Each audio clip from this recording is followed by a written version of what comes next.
clase un poco sencilla, pero es un poquito larga. Yo traté de resumirla lo más que pude para que ustedes se enfocaran más que todo en lo que necesitamos conocer. Tienen que tener en cuenta también de que pase a la siguiente diapositiva.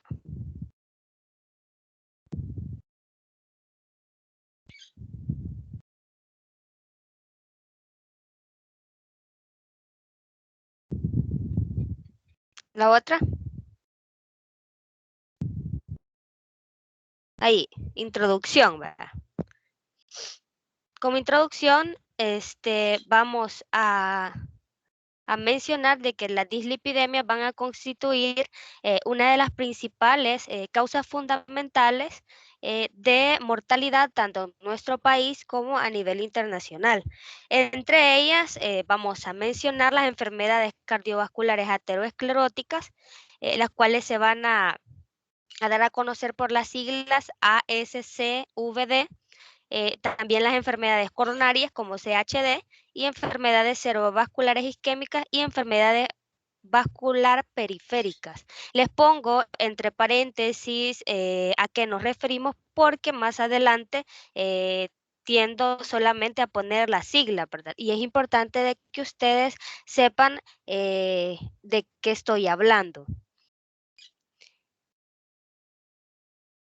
Entre los fármacos que nos modifican los niveles de colesterol, vamos a incluir los que les menciono en estas diapositivas, los cuales son los inhibidores de las reductasas, 3-hidroximetil, eh, era 3-hidroximetilglutaril coenzimo A, que es el HMG-CO, que son conocidas como las estatinas y son como las más importantes en este grupo.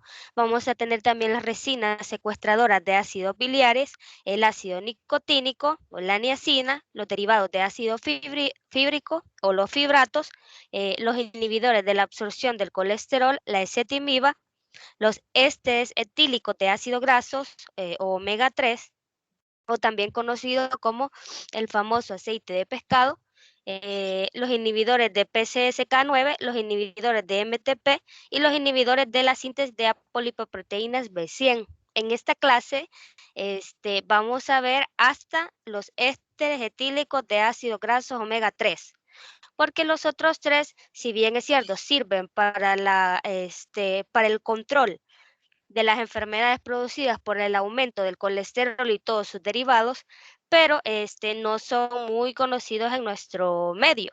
Por lo tanto, nos vamos a centrar en en las primeras 6 familias de estos fármacos. Siguiente. Vaya, como conocimiento general, vamos a hablar un poco sobre el metabolismo de las lipoproteínas plasmáticas. Es necesario de que ustedes conozcan eh, las lipoproteínas plasmáticas a las cuales nos vamos a enfocar con respecto a esta clase. Tienen que recordar de que todas las lipoproteínas que contienen las apolipoproteínas B100 son aquellas que nos van a transportar lípido a la pared arterial. ¿Cuáles son estas proteínas que contienen las apolipoproteínas B100? La lipoproteína de baja densidad o LDL, las de densidad intermedia o las IDL, las de muy baja densidad, las VLDL y las lipoproteínas A o LP. Eso es como conocimiento general, ¿verdad? Ahora les voy a explicar un poco más o menos cómo cada una, en qué consiste o qué son cada una de estas proteínas que yo les he puesto en esta diapositiva. Les menciono 5. Los kilomicrones, los remanentes de kilomicrones, las VLDL, las LDL y las HDL. Vamos a empezar hablando de los kilomicrones. Los kilomicrones vamos a mencionar que son aquellos que se forman en el intestino y nos van a transportar triglicéridos tanto de los alimentos como el colesterol no esterificado y ésteres de colesterol. Prácticamente estos son los triglicéridos que son extraídos de los tejidos extrahepáticos, que prácticamente es una vía que comparte con la VLDL. Creo que se la voy a explicar en un dibujito que está más adelante. Luego vamos a mencionar los remanentes de kilomicrones. Los remanentes de kilomicrones, posterior a la eliminación mediana por la lipoproteína lipasa o LPL, que también la vamos a ver más adelante, o van a ver ese acrónimo, es la que produce que los triglicéridos de las dietas o los kilomicrones se reduzcan a remanentes de kilomicrones. Entonces, ¿qué es en teoría los remanentes de kilomicrones? Son como pequeños acúmulos de triglicéridos que han sido degradados por la lipoproteína lipasa de un kilomicrón completo. Luego vamos a hablar sobre las VLDL. Las VLDL vamos a decir que son aquellas que se secretan en el hígado y movilizan sus triglicéridos a los tejidos periféricos.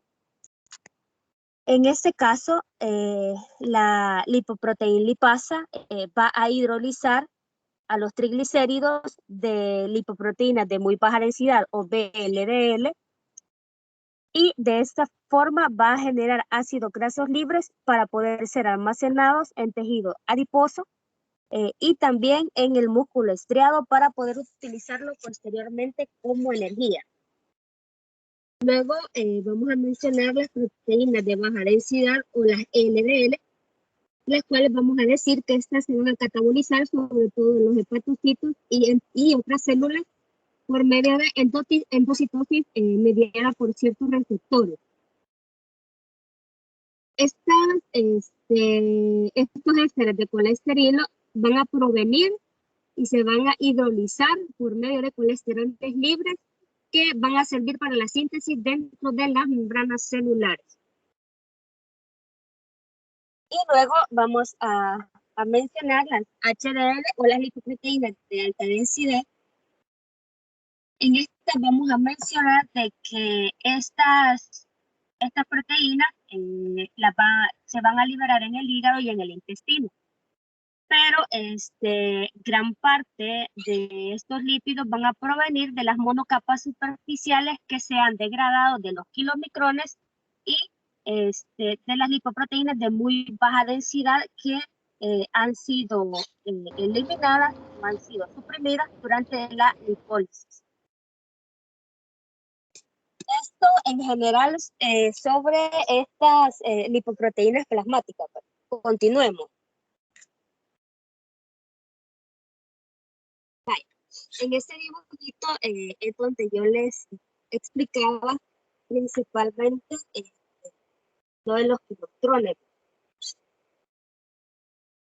En cuestiones generales, vamos a mencionar de que las lipoproteínas plasmáticas que más nos van a afectar a la hora de tener un trastorno de las lipoproteínas o alguna enfermedad que nos llegue a producir aterosclerosis, que era una de las principales causas de muerte que les mencionaba al principio, son los VLDL y los LDL. Prácticamente esas dos lipoproteínas son las que nos van a producir muchos más problemas que incluso que la HDL en los kilomicrones. Aunque los kilomicrones por su producción y por su degradación por la lipoproteína lipasa nos puede llegar a producir VLDL y LDL. Entonces, en este cuadro, incluso antes de mencionarle, en este cuadro prácticamente les voy a explicar cómo es que se da la síntesis de los kilomicrones y la formación de la VLDL, pero también en su libro de cápsula hay una figura bien bonita en el cual explica de una forma mucho más fácil este metabolismo. Entonces, vamos a decir de que una vez que la grasa de la dieta y el colesterol que nosotros ingerimos llega al intestino, se va a movilizar por medio de kilomicrones. Entonces, si ustedes se fijan, sigan la línea como roja, por decirlo así. Luego, una vez los kilomicrones llegan al plasma, estos se van a convertir en remanentes de kilomicrones por medio de la hidrólisis de los triglicéridos que estas lipoproteínas tienen por medio de la lipoproteína lipasa, que es la LPL. Creo que en su libro de texto, ¿cómo es que se llama? La menciona como lipasa de lipoproteína, pero lipoproteína lipasa también se le puede decir. Entonces, tenemos estos remanentes de kilomicrones, son eliminados rápidamente del plasma por medio del hígado. Si ustedes se fijan, siguen la rayita roja, llegan al hígado, donde hay receptores de los cuales van a incluir las proteínas relacionadas con los receptores de LDL, y estos van a captar los kilomicrones y los van a hidrolizar. Esta hidrólisis nos va a permitir que estas capas, esta capa que se ha sintetizado de los kilomicrones sigan, puedan seguir dos rutas. Primero, ácidos grasos que posteriormente van a ser utilizados por el tejido muscular como energía, o van a ser absorbidos o almacenados por el tejido adiposo. Y también vamos a mencionar de que esta misma, ¿cómo es que se llama? Estas lipoproteínas pueden llegar a adquirir otras apolipoproteínas, como por ejemplo la apolipoproteína C o la apolipoproteína E, y estas se van a conformar en lipoproteínas de muy baja densidad, o incluso pueden ser hidrolizadas las lipoproteínas de baja densidad y convertirse en lipoproteínas de densidad intermedia. Entonces, la lipasa de lipoproteína o la lipoproteína lipasa va a intervenir en los pasos en los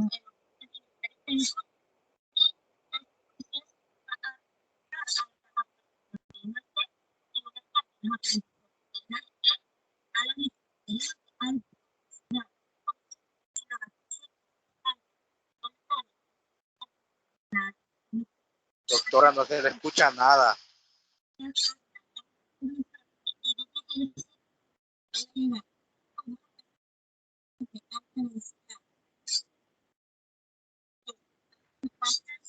parte de los restos al hidrolizar LDL se van a convertir en de baja densidad, porque hay cierta. Doctora, fíjese que se le escucha muy borroso, cortado. No se le oye nada. Creo que ni nos escucha.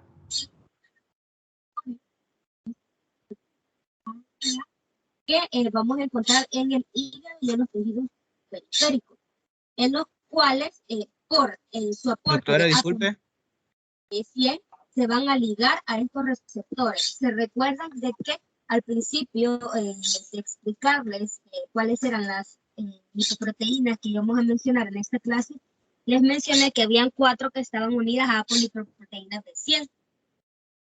Estas apolipoproteínas B100 son las que van a permitir que estas proteínas se unan a ciertos receptores dentro del hígado y el hígado sea capaz de degradarlo, ya sea a ácidos grasos libres para su uso en energía, o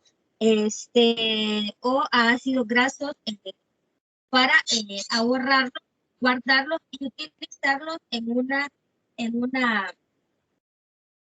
situación de ayuda. Entonces, prácticamente es por esto de que es importante más o menos de que ustedes conozcan la síntesis de las lipoproteínas y el por qué nos afectarían al usar estos medicamentos. Siguiente.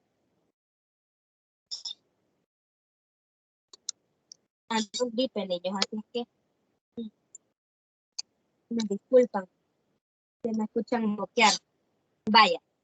En esta diapositiva les puse algunas características de las lipoproteínas plasmáticas que yo les he mencionado, cuál es la densidad de cada uno de ellos, los principales componentes lipídicos, las apoproteínas que son significativas para cada uno de ellos, los sitios de síntesis de cada una de ellas y la ruta metabólica que sigue para su síntesis. Por lo que es importante de que tal vez no que se lo aprendan, pero que sí revisen el cuadrito para que tengan como un conocimiento general sobre cómo actúan los fármacos que vamos a ver en este día. Continuemos.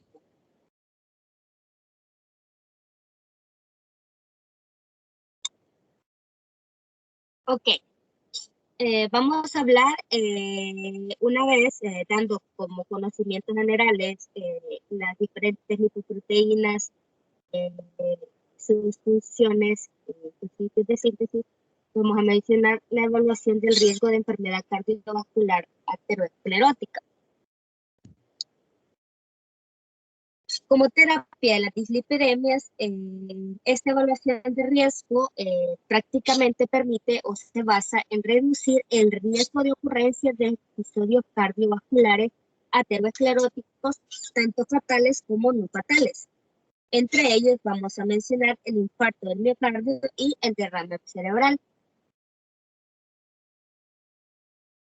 Los principales factores convencionales de riesgos de enfermedades cardiovasculares ateroscleróticas, que es lo que les dije que significaba ASC, VD, prácticamente incluyen LDL elevada, HDL reducida, hábito de fumar, que las personas tengan el hábito de fumar constantemente, presión arterial alta o hipertensión, diabetes mellitus tipo 2, envejecimiento y ciertos antecedentes familiares de eventos de enfermedades coronarias o CHD prematura, más que todos los varones de menos de 55 años y mujeres menores de 65 años, en algún pariente de primer grado.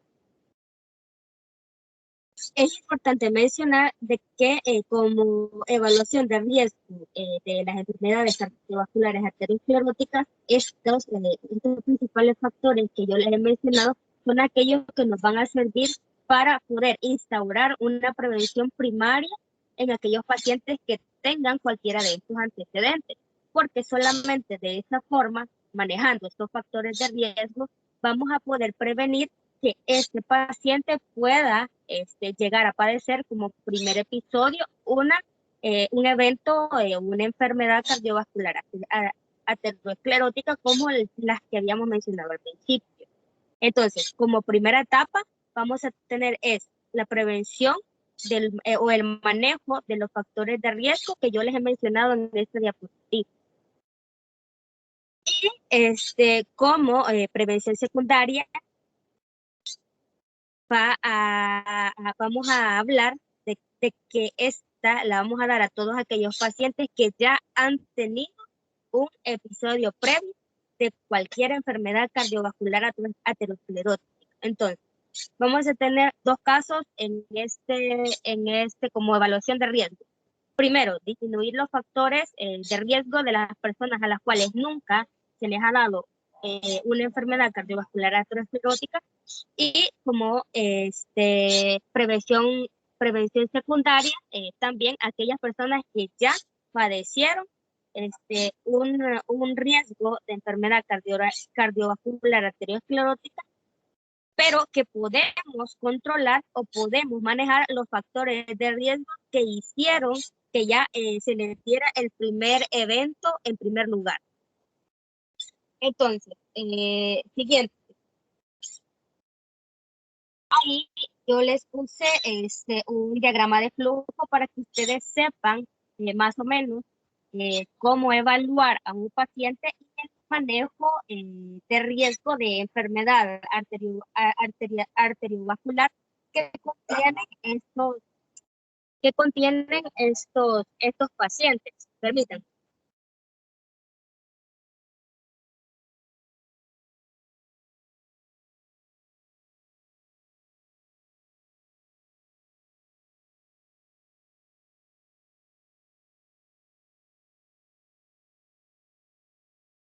¿Aló? Vaya, entonces vamos a empezar haciéndonos una pregunta. ¿Existe el antecedente o, o ha existido una enfermedad cardiovascular aterosclerótica?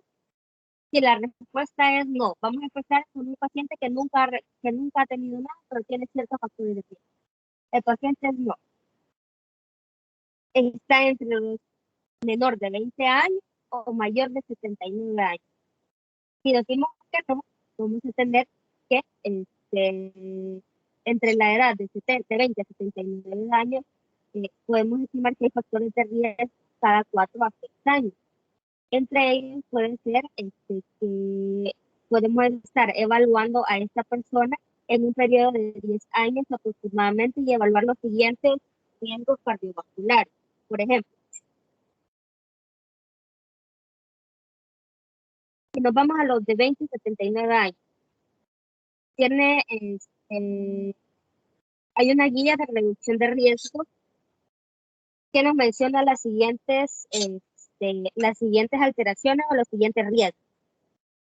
Tenemos colesterol en la sangre, se debe a las dislipidemias a las cuales vamos a conocer este día. Si esta persona tiene obesidad o si esta persona tiene un estilo de vida no congruente con una vida saludable. ¿Qué quiere decir?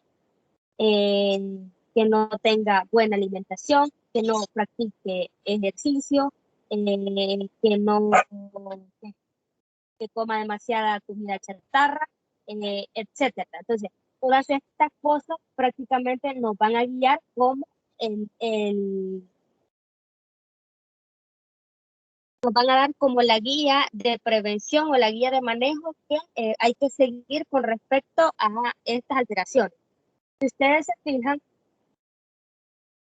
el cuadro menciona 3 guías. Menciona si ya existe un antecedente de enfermedad cardiovascular, menciona de que está la guía de prevención secundaria de la Asociación Americana del Corazón, que fue hecha en el 2011. Y esta guía de prevención de adultos de 2014 sirve para controlar el colesterol en la sangre, la obesidad y el estilo de vida. Luego menciona en el siguiente cuadrito. Sí, se puede utilizar la guía de reducción de riesgo cardiovascular pediátrica del 2012, que es una guía de prevención en adultos hecha en el 2014.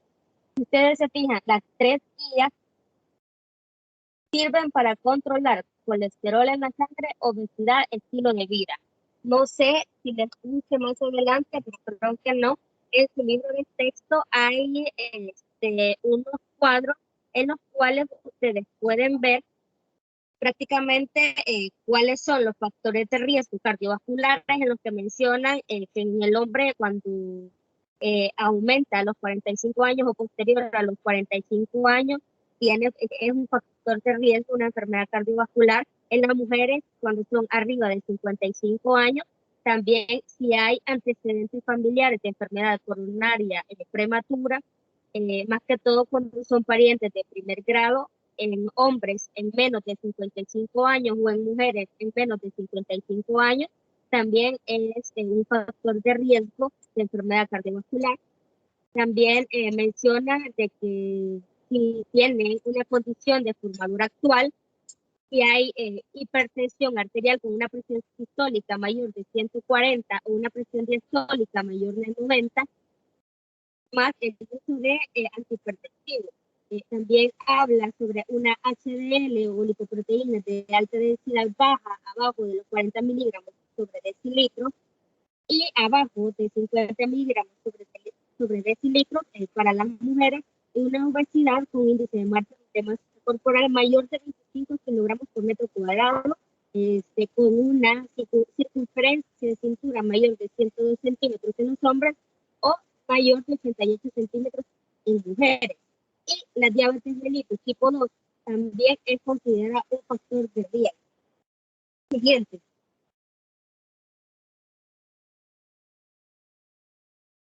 Entonces, vamos a hablar en general sobre la terapia medicamentosa con estatina. Siguiente.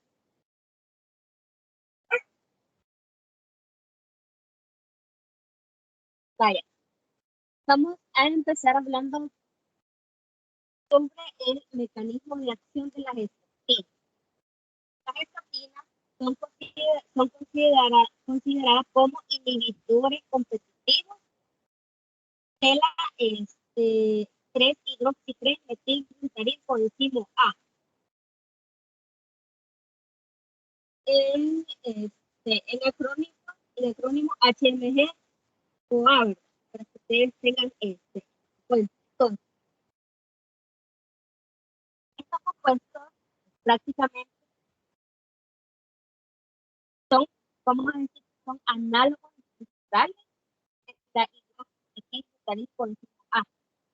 Y lo que van a hacer, lo que va a hacer el medicamento, la es competir con la propia hidroximetilglutarid coenzimo A y por lo tanto va a inhibir los efectos de esta enzima, provocándolo de esa forma y disminuir la producción de ciertas lipoproteínas.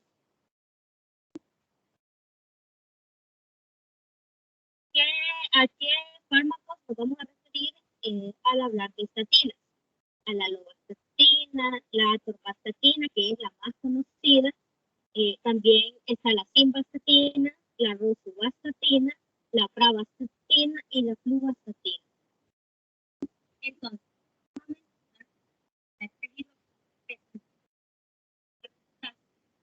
que va a medir los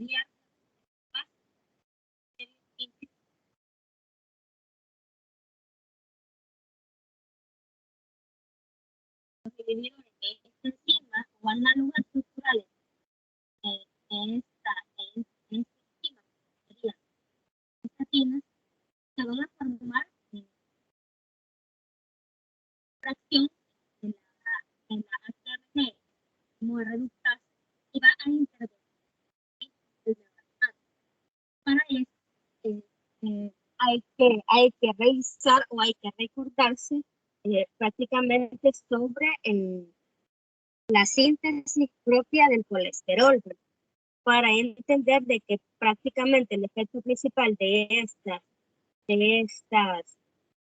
estos fármacos, de estas estatinas, va a ser la reducción de los niveles de LDL, pero por medio de una disminución en la producción del ácido mevalónico por una inhibición competitiva de la HMG o enzima A reductasa. Entonces, vamos a decir de que estas estatinas van a inhibir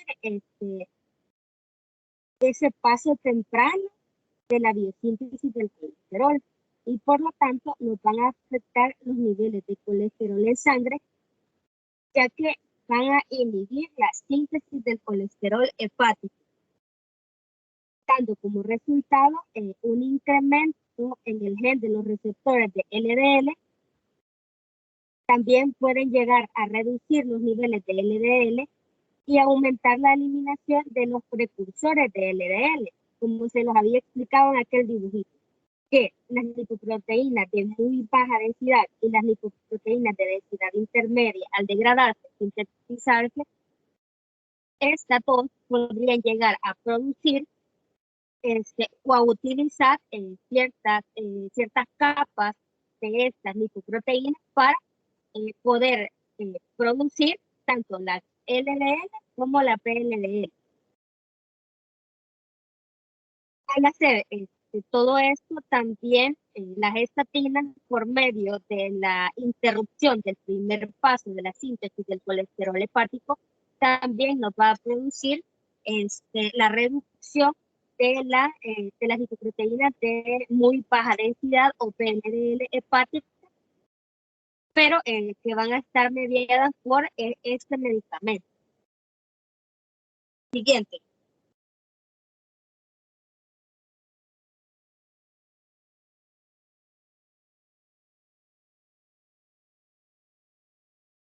Para el ACME, vamos a decir de que después de la administración oral, la absorción intestinal de las estatinas es bastante variable, aproximadamente de un 30 a 85%. Se va a producir una extensa captación hepática de primer paso de todas las estatinas.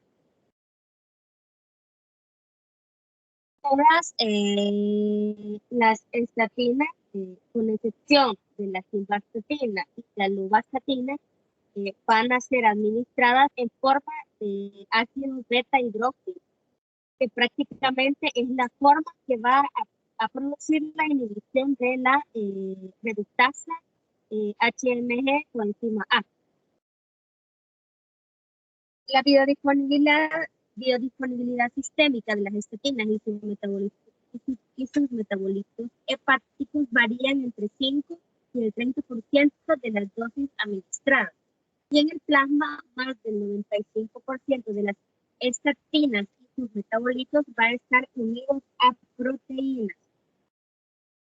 Estas concentraciones plasmáticas máximas de estatinas se van a alcanzar aproximadamente de 1 a 4 horas. El hígado va a biotransformar todas las estatinas y más del 70% de los metabolitos de las estatinas van a ser excretados por el hígado por medio de las heces. En esta diapositiva les puse en un cuadro azul algo muy importante, y es que, si ustedes se recuerdan, la síntesis de colesterol hepático es máximo entre la medianoche y las 2 de la mañana. Y es por esto que las estatinas, no solo con un tiempo de vida media de 4 horas o menos, como por ejemplo la torvastatina, que es la más común, y la rosuvastatina, que es una de las más nuevas y más competentes en el mercado para controlar las concentraciones de dislipidemias, se deben de tomar por la noche. Y es por eso que se recomienda a los pacientes de que todos aquellos que tengan alguna hipercolesterolemia o alguna dislipidemia, el medicamento se le deje, o nosotros pensemos en dárselo que se tome en la noche para hacer su efecto en la síntesis del colesterol en su etapa máxima. Siguiente.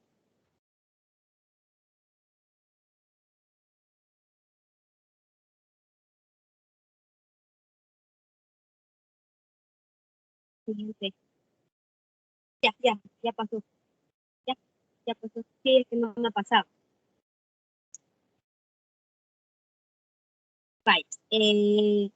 Con respecto a los efectos terapéuticos que nos van a dar en las terapias medicamentosas con estatinas, vamos a empezar con la reducción de triglicéridos por las estatinas. Normalmente los niveles de triglicéridos superiores a 250 miligramos sobre decilitros los vamos a poder reducir con este medicamento. Y la reducción porcentual se va a dar, o esta reducción la vamos a lograr por la reducción directa de las lipoproteínas de baja densidad o LDL. Otro de los efectos terapéuticos que nos proveen estos medicamentos son los efectos de las estatinas sobre los niveles de HDL. El HDL o las lipoproteínas de alta densidad se consideran, por decirlo así, como el colesterol bueno. Imagino yo que ustedes en algún momento de su vida han escuchado del colesterol bueno y el colesterol malo. el único colesterol o la única lipoproteína derivada de la síntesis del colesterol, que hasta cierto punto es buena que tengamos alta, son las HDL o las lipoproteínas de alta densidad. Los pacientes que son tratados con estatinas, vamos a mencionar de que van a permitir de que estos pacientes mantengan niveles elevados de HDL, más que todo entre los 40 y 50 miligramos sobre decilitro para los hombres y de 50 a 60 miligramos sobre decilitro para las mujeres. En teoría estaríamos produciendo de que el uso de estatinas nos permitan a nosotros como médicos mantener las concentraciones en la dosis o en las concentraciones adecuadas tanto en los hombres como en las mujeres. Y incluso puede llegar a producirse un incremento de lipoproteínas de alta densidad entre un 5 a 10%, independientemente de la dosis de estatina que estemos empleando en estos pacientes. ¿Qué quiere decir? Que así como nos baja las lipoproteínas de baja densidad o las LDL, que son las principales causantes de las enfermedades arteriovasculares o arterioscleróticas, nos van a ayudar a aumentar las concentraciones o a mantener las concentraciones de lipoproteínas de alta densidad o el colesterol bueno en términos generales.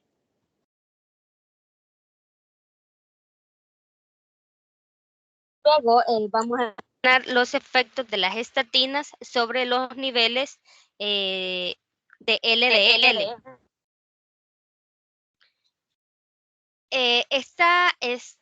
¿Cómo es que se llama? Este efecto, vamos a mencionar de que todas las estatinas nos van a ayudar a disminuir las lipoproteínas de baja densidad o LDL, ya que la van a llegar a reducir o la van a poder reducir hasta en un 6% con cada dosis.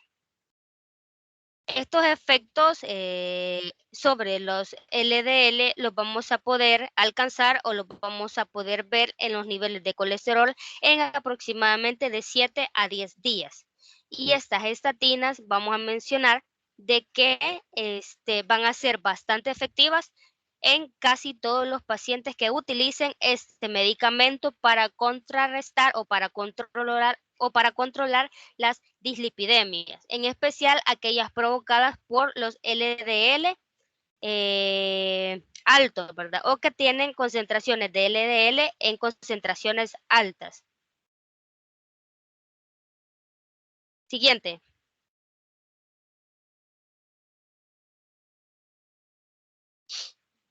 Ok.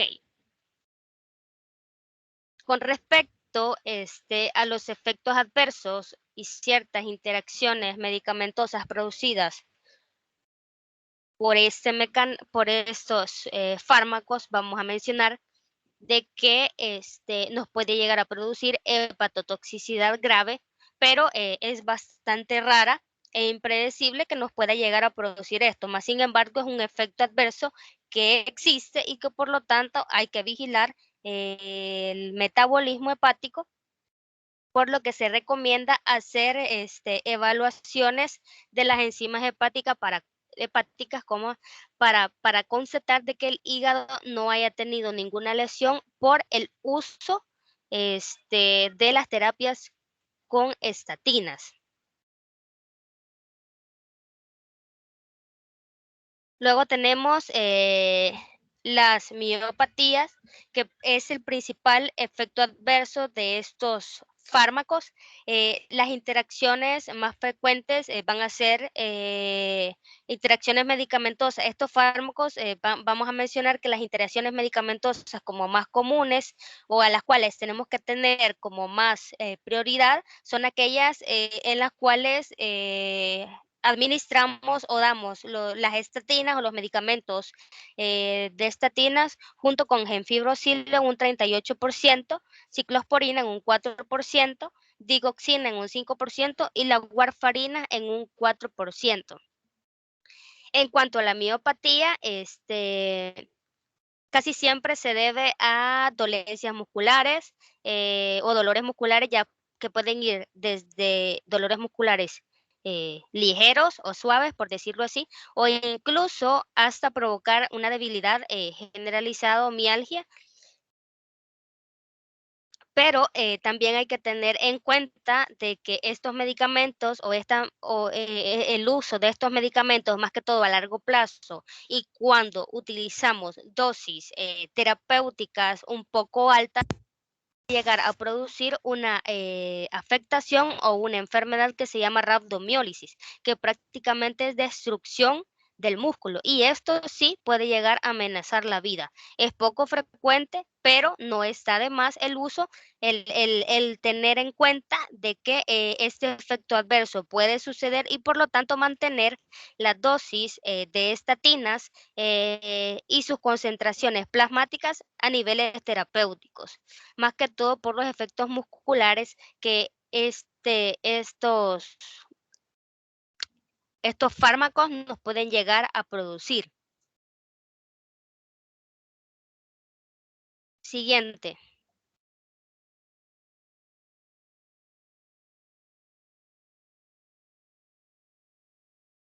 Ahí les puse un pequeño cuadrito de las dosificaciones diarias de las diferentes presentaciones de las estatinas y los diferentes estatinas que nos pueden llegar o que podemos utilizar para controlar las concentraciones, tanto principalmente las de LDL, ya que estos fármacos o estas estatinas están prácticamente dirigidas a contrarrestar las alteraciones de las concentraciones de LDL. Entonces vamos a tener que las estatinas de intensidad alta nos van a reducir las concentraciones de LDL entre un 50% o más aproximadamente. Cuando utilicemos atorvastatina, que puede ser una dosis de 40 o 80 miligramos al día, recuerden de que las estatinas solamente se dan una vez al día. Si ustedes quieren aumentar la dosis, pueden aumentarla, pero siempre una vez al día, con un máximo de 80 miligramos al día de atorvastatina. Y la rosuvastatina, que está entre los 20 miligramos a los 40 miligramos de una dosificación diaria.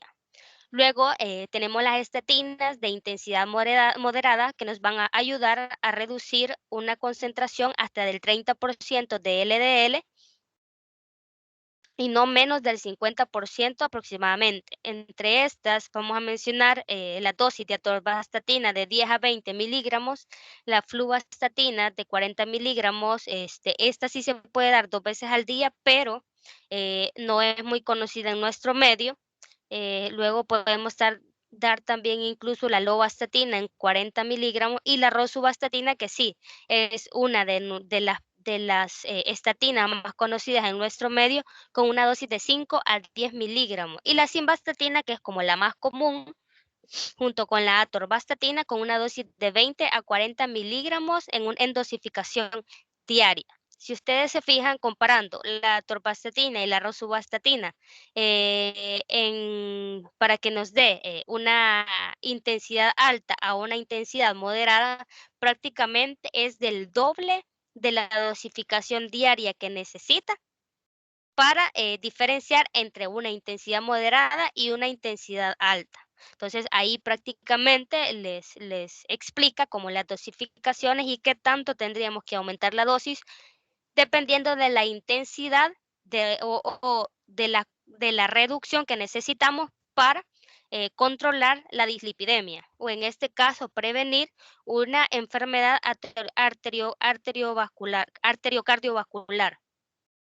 Luego tenemos las estatinas de intensidad baja que nos van a ayudar a reducir aproximadamente menos del 30% de LDL en promedio. y que entre ellas pues vamos a mencionar la simvastatina de 10 miligramos en dosis diaria. Siguiente.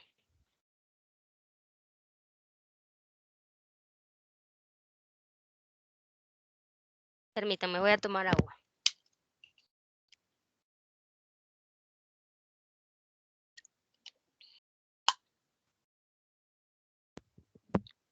Continuando, vamos a hablar un poco sobre las terapias con fármacos sin estatina.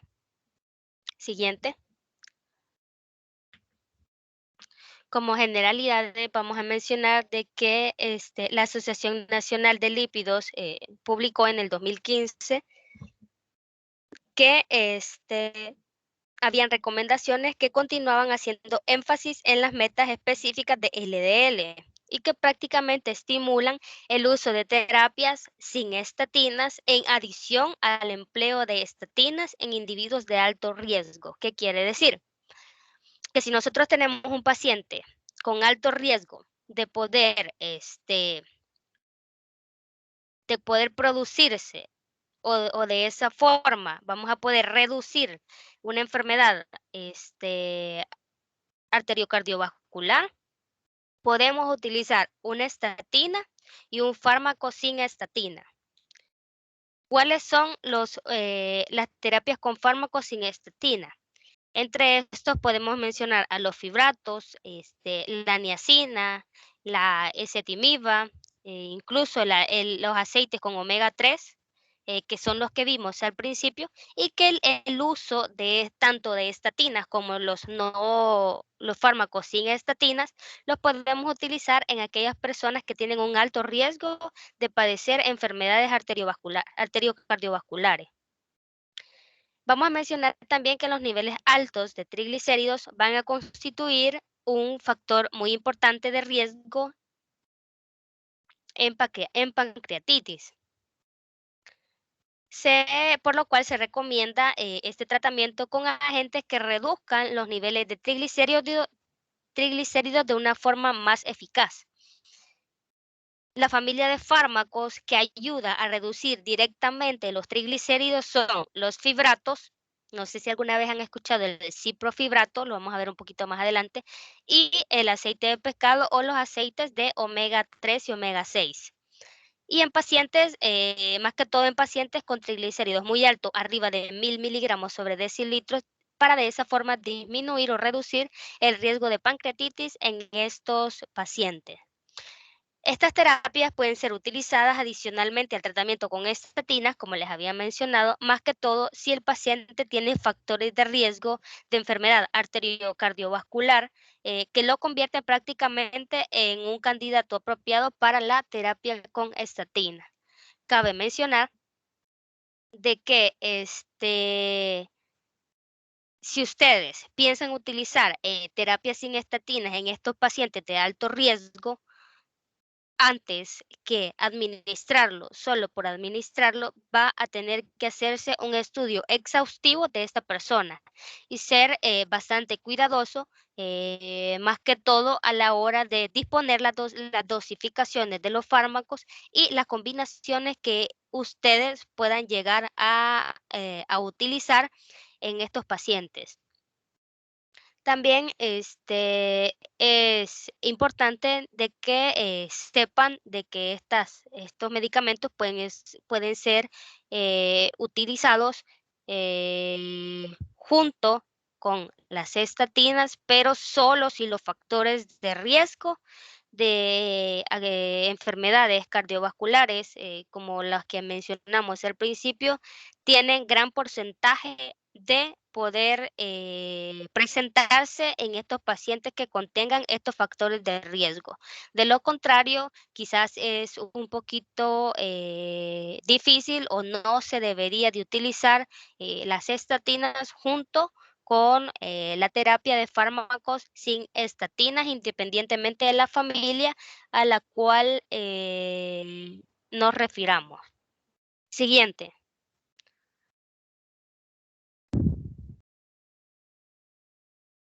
Ok. Como en la terapia con fármacos sin estatinas, aquí vamos a ver varias familias. Entonces, la primera de la cual vamos a hablar son los secuestradores del ácido biliar. ¿Cuáles son los secuestradores del ácido biliar? Ahí se los he puesto en unos cuadros azules. La colestiramina, el colestipol y el colesevelam. Hasta el día de hoy yo nunca he visto que utilicen estos medicamentos, porque casi siempre son usos más que todo de especialidades, ¿verdad? Vamos a decir de que la colestiramina y el colestipol son secuestradores del ácido biliar y estos vamos a mencionar que están entre los fármacos hipolipidémicos más antiguos y más seguros, ya que no se absorben en el intestino. Prácticamente se recomienda el uso de estos fármacos en pacientes entre aproximadamente de 11 a 20 años de edad. Pero cabe mencionar de que siempre las estatinas van a ser como más efectivas en este caso, ¿verdad? Entonces, por lo tanto, estos fármacos o estas resinas las vamos a poder utilizar como un agente secundario si la terapia iniciada con estatinas no nos ayuda a reducir suficientemente los niveles de LDL o que en algunos casos encontremos intolerancia ¿cómo es que se llama? Intolerancia a las estatinas. En estos casos sí vamos a poder utilizar los secuestradores de ácido biliar. Siguiente.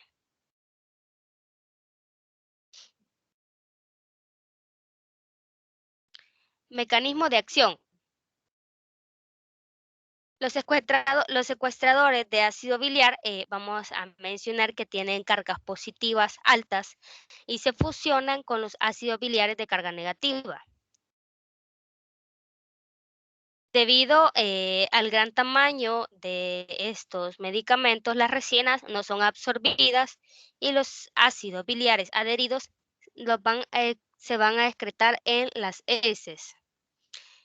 Dado que más del 95% de los ácidos biliares son reabsorbidos, la interrupción de este proceso de la reabsorción de ácidos biliares va a incrementar la síntesis de ácido biliar hepático y por lo tanto va a producir una reducción en el contenido del colesterol hepático, estimulando así la producción de los receptores de LDL, que prácticamente viene siendo como un efecto similar a las estatinas, y un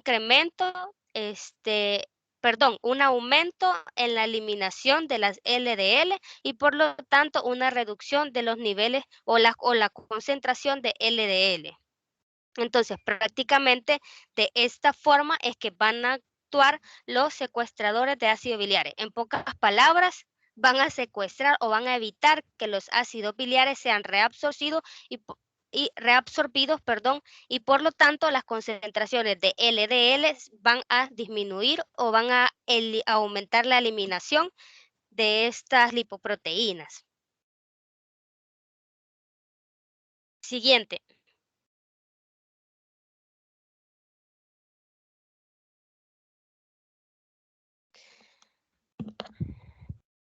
Entonces, a hablar sobre los efectos sobre los niveles de lipoproteínas, vamos a mencionar de que la reducción de LDL mediante estos fármacos va a depender mucho de las dosis utilizadas de dichos secuestradores, ¿verdad? O de dicho fármaco.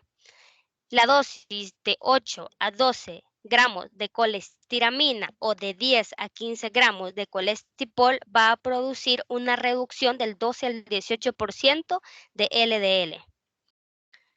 Con una dosis máxima de colesevelam van a reducir las LDL en un 18%. Con la dosis máxima de 24 gramos de colestiramina o 30 gramos de colestipol, puede llegar a reducirnos las concentraciones de LDL hasta en un 25%. Y la reducción máxima de LDL mediante el uso de una dosis dada de resinas o de estos fármacos secuestradores de ácidos biliares se va a alcanzar en un periodo de 1 a 2 semanas. ¿Qué quiere decir? Que no vamos a esperar que estas reducciones de concentraciones de LDL se den en un corto tiempo, sino que necesitamos de aproximadamente 1 a 2 semanas. Por lo que lo ideal para constatar de que el medicamento está haciendo su efecto como se debe, es necesario tener exámenes control, más que todo cada mes, dependiendo qué tanto es lo que queremos bajar o cuáles son las concentraciones de LDL o de colesterol que tienen el paciente al cual le vamos a administrar estos medicamentos, es necesario tener exámenes de control por lo menos cada mes para constatar de que las dosis que hemos prescrito primero, estén haciendo su efecto y segundo, que estén debajo de las dosis máximas para que de esta forma evitar los efectos adversos de estos medicamentos. Siguiente. Permítanme.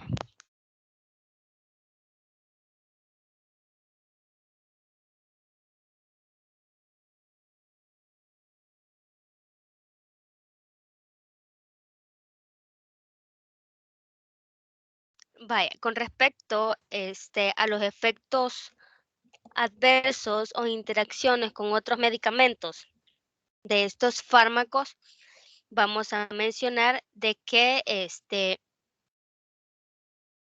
estos fármacos, más que todo los secuestradores de ácido biliar, son bastante seguros, ya que si ustedes se recuerdan por su mecanismo de acción, no se absorben por el sistema digestivo y por lo tanto no vamos a tener como concentraciones altas en el sistema.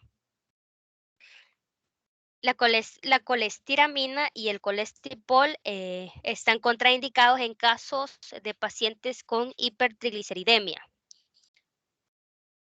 Los pacientes que toman colestiramina y colestipol normalmente se pueden quejar de distensión abdominal o de dispepsia.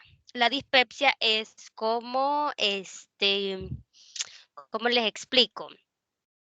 La dispepsia es como cuando las personas dicen que sienten como fuego en el estómago. Entonces, eso prácticamente se serían como las dos efectos secundarios como más comunes de estos fármacos, que es la distensión abdominal, que hay un acúmulo de gases, por decirlo así, y esto provoca la distensión abdominal y la dispepsia. Y también mencionamos que la colestiramina y el colestipol se van a unir y van a interferir en la absorción de otros fármacos. Entre ellos podemos mencionar algunas tiazidas, la furosemida, el propranolol, la tiroxina, digoxina, warfarina, e incluso algunas estatinas. Por lo que es importante conocer qué medicamentos está tomando esta persona antes de utilizar estos medicamentos como secundarios a las estatinas. Siguiente.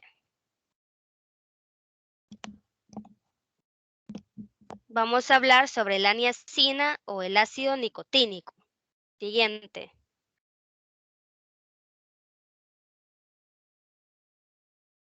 La niacina, si ustedes se recuerdan, es una vitamina del complejo B. Es bastante soluble en agua y funciona como vitamina solamente después, permítanme.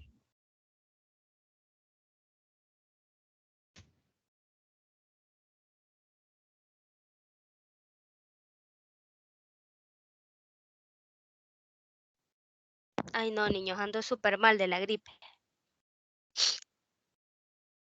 Entonces, la niacina prácticamente es una vitamina del complejo B que va a tener ciertos efectos hipolipidémicos cuando va a tener demandas de dosis mayores que las requeridas para sus efectos vitamínicos. Siguiente.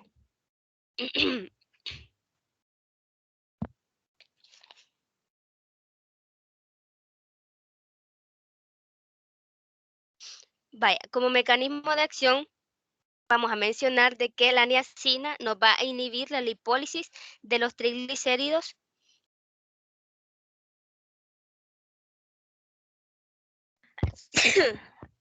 Ay, perdón.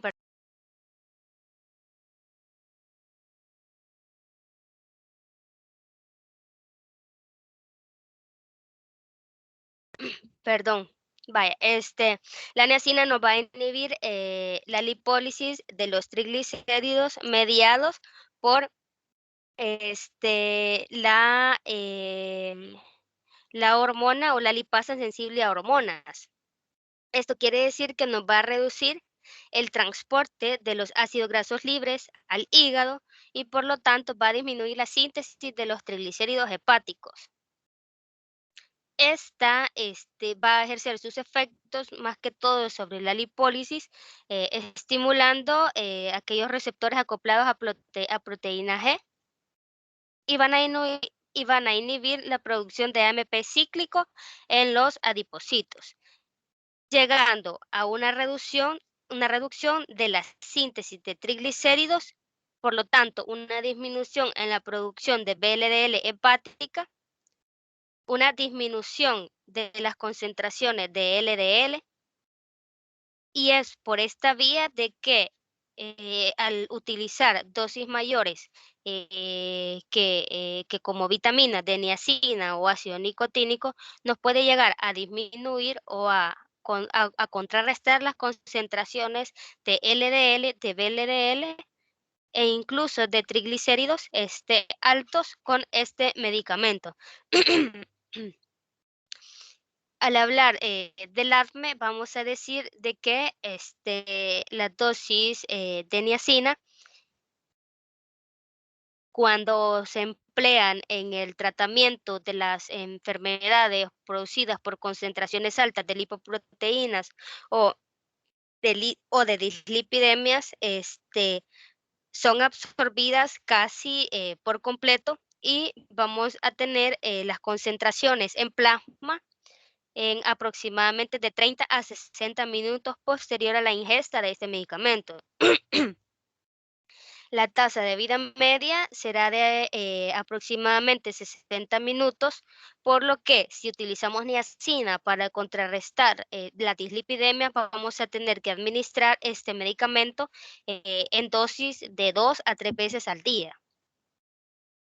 La mayor proporción de niacina va a ser absorbida por el hígado y en la orina solamente vamos a observar el metabolito principal, que es el ácido nicotinúrico.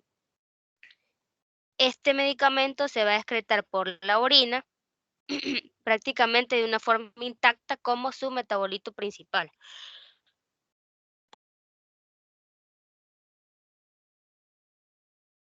Entre los efectos sobre los niveles de lipoproteínas plasmáticas, vamos a mencionar que en dosis de 2 a 6 gramos al día nos van a reducir los triglicéridos en un 35 a 50% y con un efecto y el efecto máximo lo vamos a obtener de 4 a 7 días. Cuando nosotros administremos dosis de 4.5 a 6 gramos al día, vamos a poder obtener una reducción del 25% en los niveles de lipoproteínas de baja densidad o LDL, con un efecto máximo entre 3 a 6 semanas. Esta niacina también es importante entre sus efectos de que es un agente que nos ayuda a incrementar entre un 30 al 40% las HDL o lipoproteínas de alta densidad. Por lo tanto, es como un efecto doble. Disminuye los LDL, pero nos aumenta el HDL. Entre los usos terapéuticos vamos a mencionar de que esta se puede utilizar en el tratamiento de la hipertrigliceridemia y en las personas que tengan concentraciones de LDL o lipoproteínas de baja densidad en concentraciones bastante altas. Luego, entre las reacciones adversas, vamos a mencionar de que nos puede llegar a producir enrojecimiento, dispepsia, que quizás son como las dos reacciones secundarias de la niacina como más frecuentes. También pueden llegar a producir prurito, que es como picazón, ¿verdad? Alergia en la cara, el tronco superior, o incluso puede llegar a producirnos ciertas erupciones cutáneas. En algunas personas pueden llegar a producir acantosis nigricans, entre otros. Siguiente.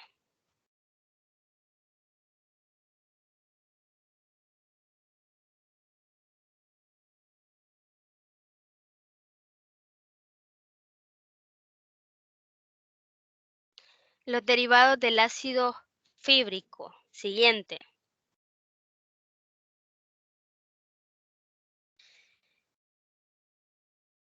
En los derivados del ácido fíbrico, o los fibratos, creo que ya se los había mencionado, el más común o el medicamento más común en esta familia es el ciprofibrato, pero también podemos mencionar el clofibrato, el gemfibrosilo, el fenofibrato y el besafibrato.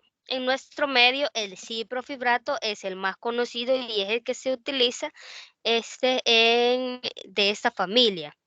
El mecanismo de acción de estos medicamentos no se conoce con certeza cuáles son los mecanismos mediante los cuales los fibratos reducen los niveles de lipoproteínas o aumentan los niveles de HDL,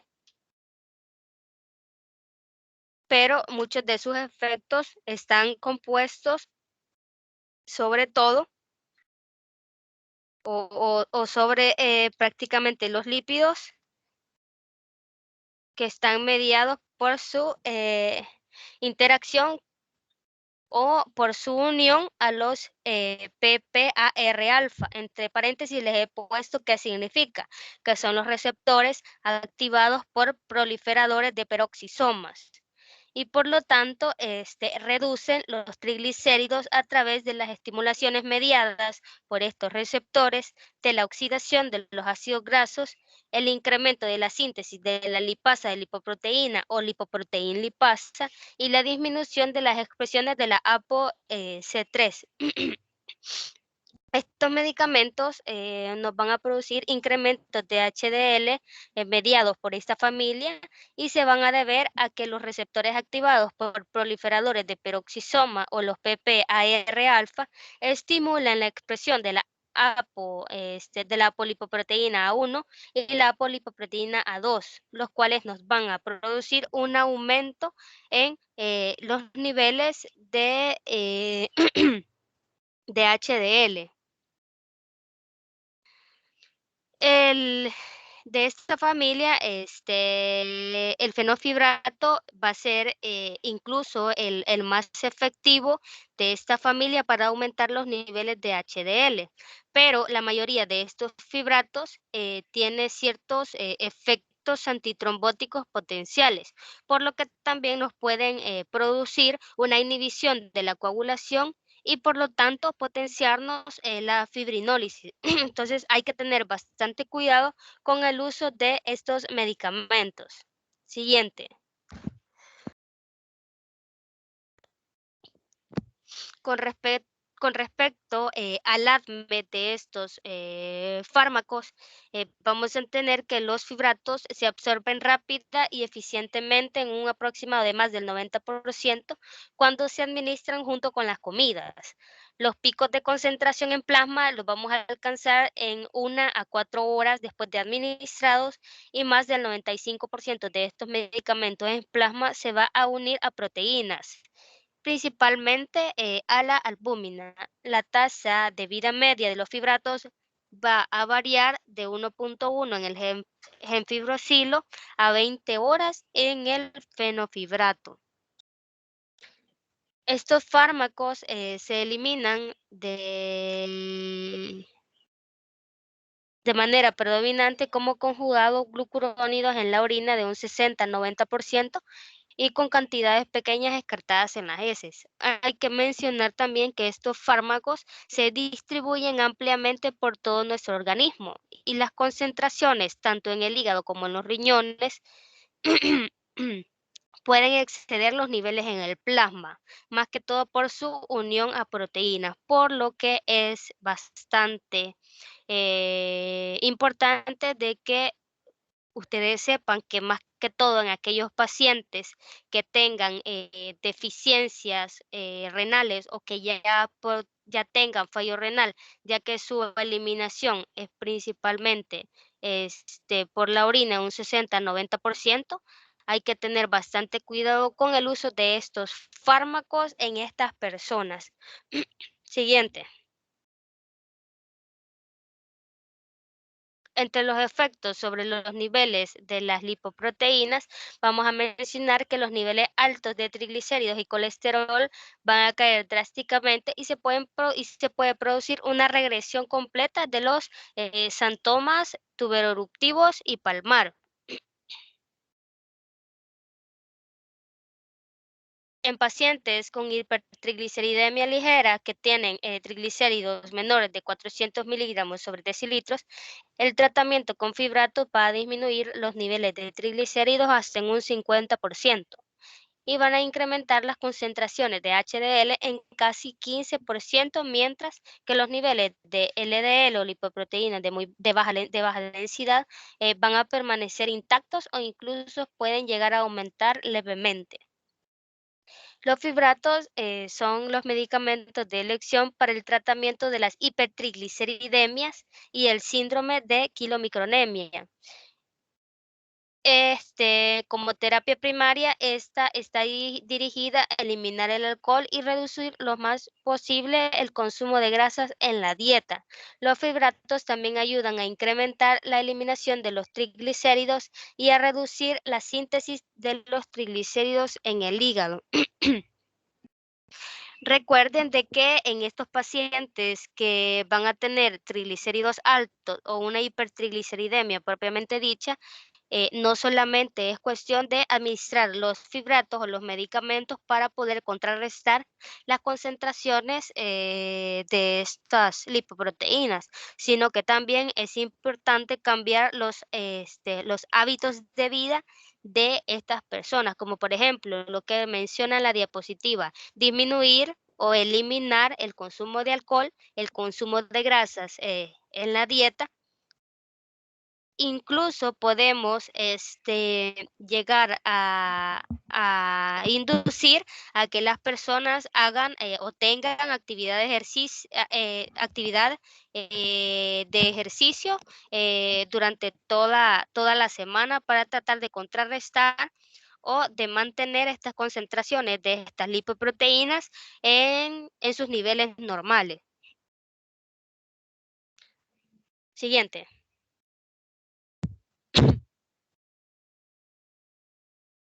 Entre los usos terapéuticos, vamos a mencionar que el gemfibrosilo se administra generalmente con una dosis de 600 miligramos 2 veces al día. Se puede tomar 30 minutos antes del desayuno y 30 minutos antes de la cena. El fenofibrato también se puede adquirir en tabletas de 48 a 145 miligramos. Y la sal de colina del ácido fenofíbrico se puede presentar en cápsulas de 135 a 45 miligramos. Los fibratos son el fármaco de elección para el tratamiento de sujetos hiperlipidémicos con hiperlipoproteinemia tipo 3, así como de individuos con hipertrigliceridemia con triglicéridos mayor a 1000 miligramos sobre decilitro. Más que todo, los fibratos van a estar indicados en la hipertrigliceridemia.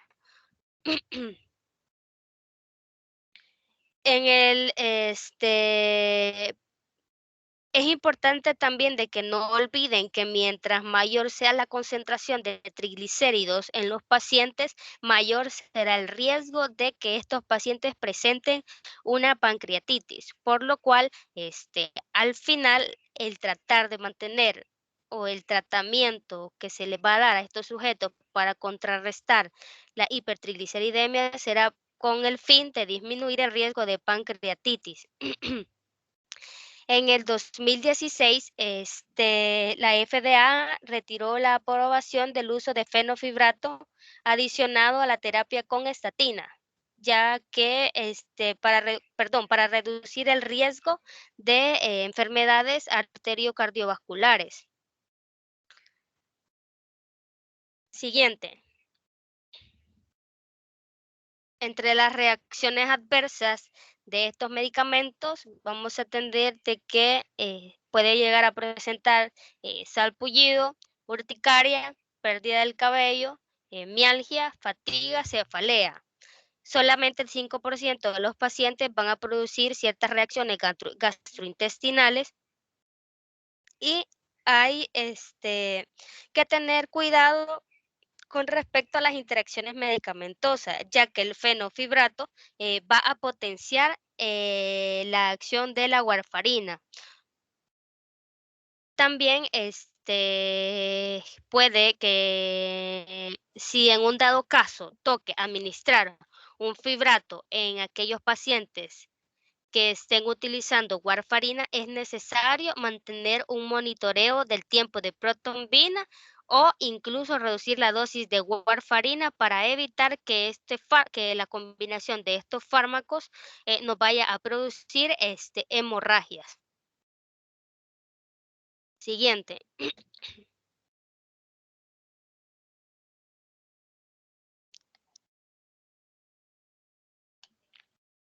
Siguiente. Al hablar sobre los inhibidores de la absorción de colesterol, vamos a mencionar de que hay un fármaco que es como el primer compuesto que vamos a mencionar con respecto a esta familia, y es la ezetimiba. Creo que ya más de alguno de ustedes lo ha de haber escuchado. La ezetimiba es el primer compuesto que ha sido aprobado para disminuir los niveles de colesterol total y de lipoproteínas de baja densidad o LDL. Y cabe mencionar que inhiben la absorción del colesterol por los enterocitos en el intestino delgado, por lo que llega a producir una reducción de lipoproteínas de baja densidad o LDL de casi un 20%. Y por lo tanto, este medicamento, la ezetimiba, puede llegar a utilizarse como terapia adicional con una estatina cuando la estatina no ha hecho o no ha logrado contrarrestar o disminuir las concentraciones de lipoproteínas que necesitamos controlar. Como mecanismo de acción, vamos a decir que la ezetimiba va, como ya se los había mencionado, va a impedir la absorción del colesterol luminal por parte de los enterocitos del yeyuno. ¿Cómo hace esto? Inhibe una proteína de transportación y por lo tanto reduce la absorción del colesterol en un 54%, precipitando de esta forma un incremento compensatorio de la síntesis del colesterol. Esta inhibición, o sea, al inhibir la absorción del colesterol, va a producirnos una reducción en la incorporación del colesterol a los kilomicrones y por lo tanto va a reducir las concentraciones de colesterol que llegan al hígado por parte de los remanentes de kilomicrones y por lo tanto de esa forma va a regular la expresión de los receptores LED LDL y la biosíntesis del colesterol, produciéndonos una disminución o una eliminación de los LDL plasmáticos y por lo tanto a reducir los niveles de LDL o lipoproteínas de baja densidad entre un 15 y 20%. Al hablar sobre el ADME de la ezetimiba, vamos a decir que es altamente insoluble en agua. Por lo tanto, no se puede saber su biodisponibilidad. Una vez que se ha ingerido, es glucuronidado en el epitelio intestinal y absorbido. Por lo tanto, pasa a la recirculación enterohepática. Es eliminado en un 70% por las heces y en un 10% en la orina. Es importante también de que conozcan de que los secuestradores del ácido biliar van a inhibir la absorción de la ezetimiba. Por lo tanto, no se pueden administrar en conjunto. Entre los usos terapéuticos de la ezetimiba o de los inhibidores de la absorción del colesterol, vamos a tener de que estos medicamentos o la ezetimiba en sí estará disponible en tabletas, de 10 miligramos que pueden tomarse una vez al día, en cualquier momento del día, ya sea con comidas o sin comidas. E incluso pueden tomarse en combinación con otros fármacos, a otros fármacos hipolipemiantes, a excepción de los que les mencionaba anteriormente, los secuestradores del ácido biliar. Normalmente, yo he visto combinaciones de ezetimiba con, ¿cómo que se llama? Con fibratos y también he visto ezetimiba con simvastatina. O sea que este es un medicamento que se puede combinar con otros fármacos que nos ayudan a reducir las concentraciones de lipoproteína, a excepción de los secuestradores del ácido biliar. Como monoterapia se puede utilizar en pacientes con niveles altos de lipoproteínas de baja densidad o LDL, pero se puede simplemente utilizar en aquellos pacientes que han tenido intolerancia a las estatinas. ¿Por qué? Porque las estatinas van a seguir siendo como los fármacos de primera opción para reducir las concentraciones de niveles altos de LDL.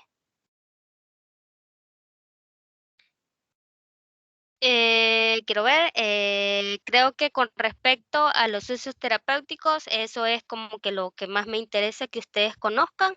Luego, con las reacciones adversas, pues puede llegar a haber reacciones alérgicas. Más que todo, este medicamento está contraindicado en mujeres embarazadas y en mujeres que están dando de mamar. Y en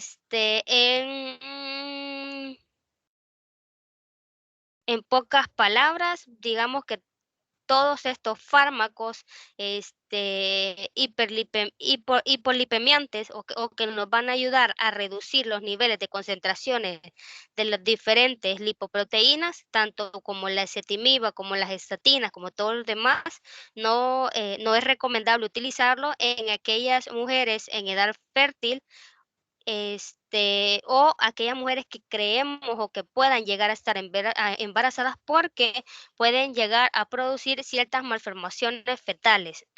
Siguiente.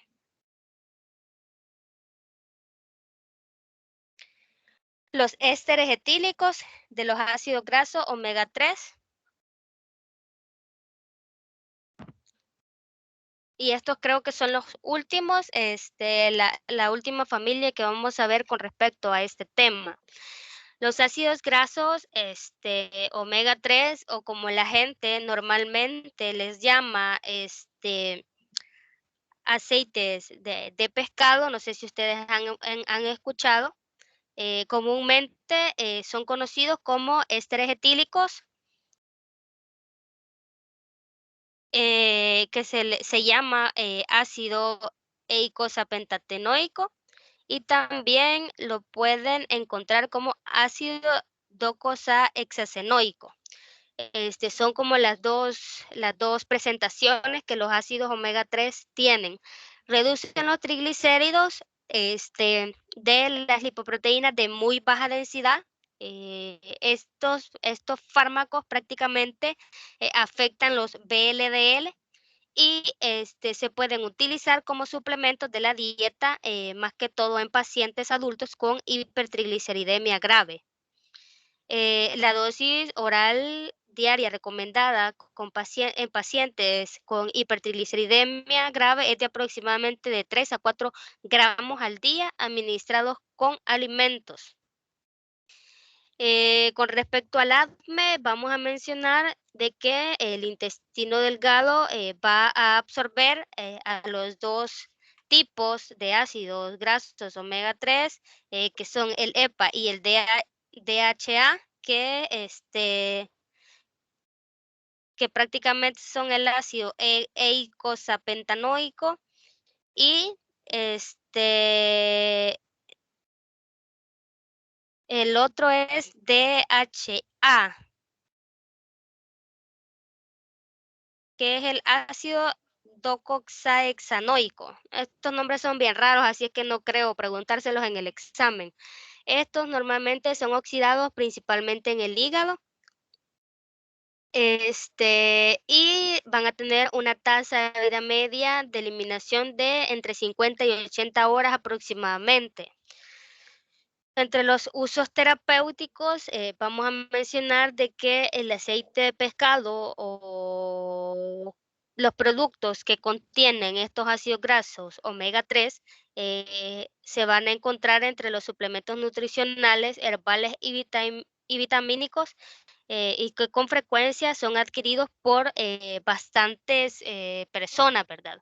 Estas dosis o formulaciones de estos ácidos grasos se deben de administrar o consumir por lo menos 2 veces a la semana, principalmente en aquellas personas que tengan alguna enfermedad cardíaca o que tengan niveles altos de triglicéridos posterior a un examen que nos indique que tengan triglicéridos altos.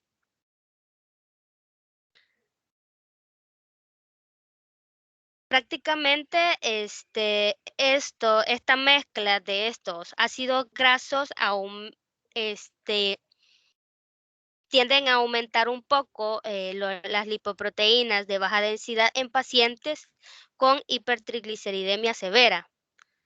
Por lo que hay que conocer los productos que son a base más que todo del ácido eicosapentanoico, porque de los dos tipos de ácidos grasos omega 3, el ácido eicosapentanoico es el que va a producir o el que no va a incrementar las concentraciones de LDL significativamente, pero sí nos va a disminuir las concentraciones de triglicéridos. Pueden haber otro tipo de ácidos grasos omega 3 que nos pueden disminuir las concentraciones de triglicéridos, pero asimismo nos pueden aumentar las concentraciones de LDL o lipoproteínas de baja densidad. Por lo tanto, todos aquellos productos que sean a base del ácido eicosapentanoico son los que van a estar prácticamente utilizado o le vamos a dar el uso terapéutico adecuado, porque no nos va a afectar los LDL y nos va a disminuir los triglicéridos. Como reacciones adversas, vamos a mencionar de que estos ácidos grasos omega 3 nos puede llegar a producir artralgias, náuseas, dispepsia, aumento de LDL cuando son ácidos grasos o que están compuestos con otros fármacos que no sean los EPA o ácido eicosapentanoico. Por lo tanto, hay que tener en cuenta qué tipo de ácido graso vamos a estar administrando a estas personas. También es importante de que sepan de que en una mínima cantidad, pero pueden llegar a producir o pueden llegar a prolongar el tiempo de sangramiento en aquellas personas que están tomando ácidos grasos omega 3 por tiempos prolongados. Siguiente.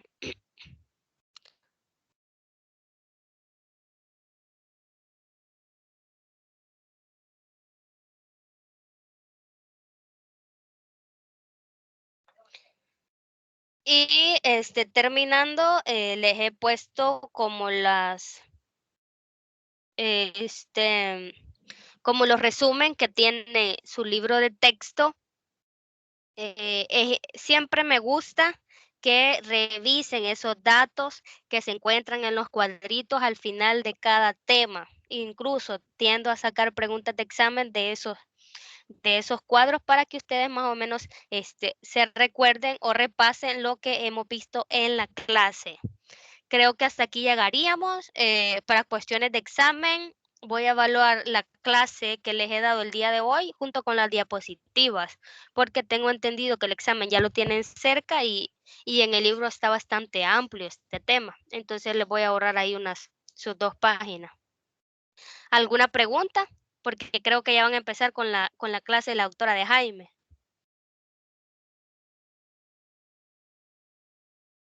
Hola. ¿Alguna pregunta, chicos?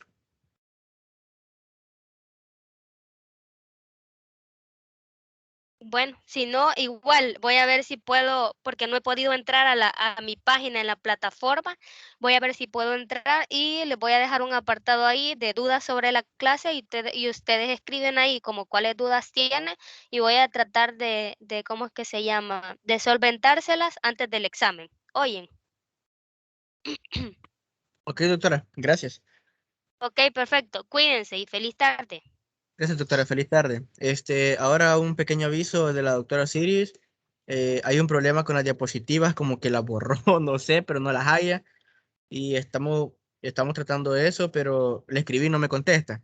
Así es de que esperemos un par de minutos a ver qué me dice. Si no, esta clase de terapia de tratamiento de la hipertensión arterial pulmonar entraría hasta el otro cómputo.